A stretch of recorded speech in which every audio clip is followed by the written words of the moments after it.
खट खट खट आवाज़ सुनकर माया की नींद खुल गई। कौन है?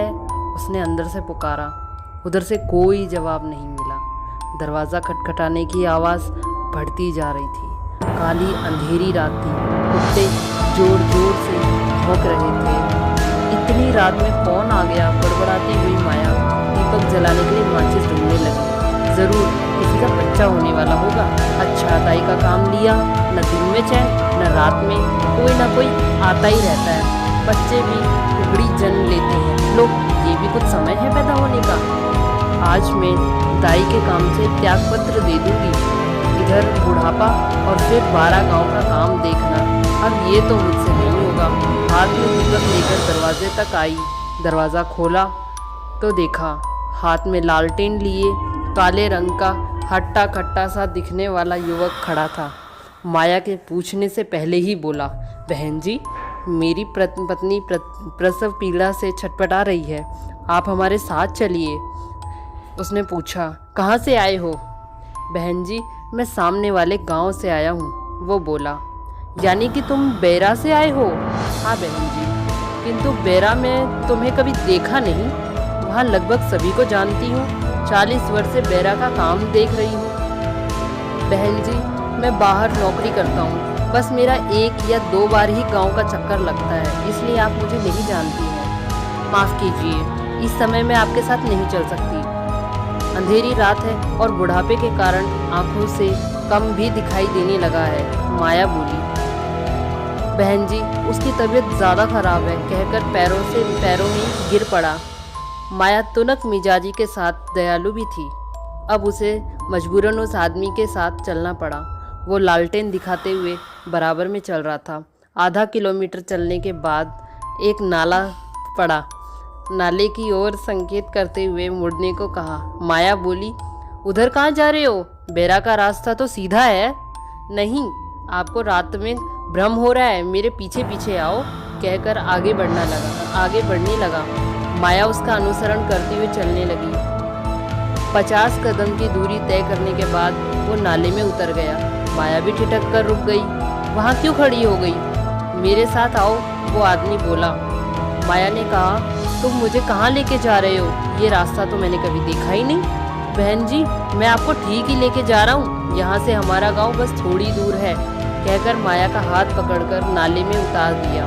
माया मजबूर थी, पर वो वापस भी नहीं जा सकती थी। उसके साथ साथ चलने लगी।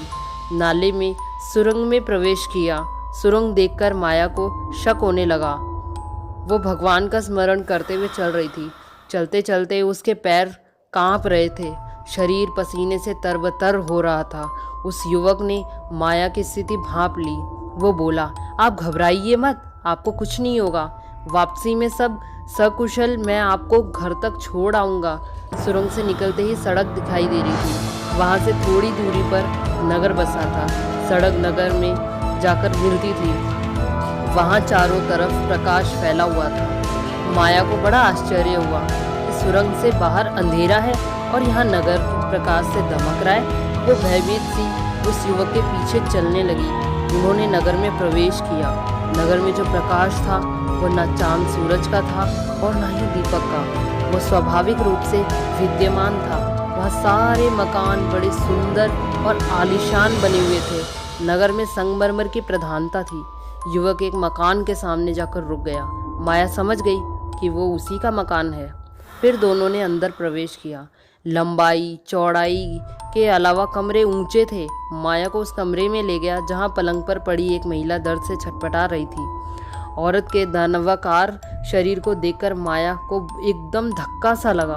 वो गिरने ही वाली थी कि उस युवक ने संभाल लिया। फिर वो बोला, आप इधर उधर की बातों पर गौर मत करो, ये सब प्रकृति का देन है। जिस काम के लिए आई हो सिर्फ उसी में ध्यान लगाओ। माया फौरन उपचार में जुट गई। उसका शरीर सूखे पत्ते की तरफ कांप रहा था। उपचार करते समय हाथ भी मुश्किल से काम कर रहे थे। वो हिम्मत जुटाकर भगवान का स्मरण करती हुई काम कर रही थी। कुछ समय बाद लड़का पैदा हुआ। पैदा होते ही वो ज़मीन पर बैठ गया और धीरे धीरे उसका आकार बढ़ने लगा। शीघ्र ही वो माँ बाप के आकार का हो गया। फिर वह भयंकर हंसी हंसता हुआ कमरे में चहलकदमी करने लगा। अब माया से रहा नहीं गया। उसकी चीख निकल गई। वो युवक माया के नज़दीक आकर हाथ जोड़कर बोला, हमारी मदद की है, इसके लिए हम आपके आभारी हैं। हमसे कोई भूल हो गई हो तो हमें माफ़ कर देना। सामने अलमारी में टोकरी रखी है, जितना धन चाहो उसमें से ले लो। मुझे नहीं चाहिए तुम्हारा धन, बस जाने की इजाज़त दीजिए, माया बोली। ऐसा कैसे हो सकता है, कहकर अलमारी से टोकरी उठा लाया। माया के मना करने पर भी टोकरी में से धन निकालकर उसके पल्लू में डाल दिया। फिर वो माया को छोड़ने चल दिया। पीछे पीछे चल रही माया से जल भुन गई।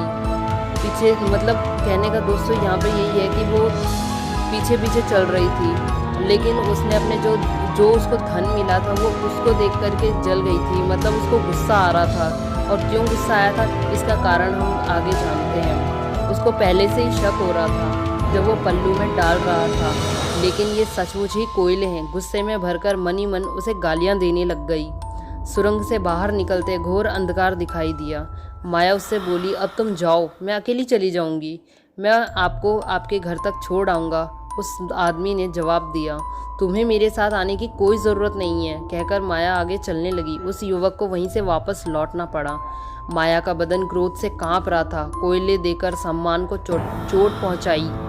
अच्छा था कि कुछ नहीं देता, आत्मा को कष्ट तो नहीं पहुंचता। मेरे साथ विश्वासघात हुआ है। एक तो रात में ना जाने किस लोक में ले गया, डरते डराते खून का पानी कर दिया, उसका भी ये बदला लिया। आज से मैं दाई का काम छोड़ दूंगी। गुदगुदाते हुए रास्ते में कोयले को फेंकना शुरू कर दिया माया ने।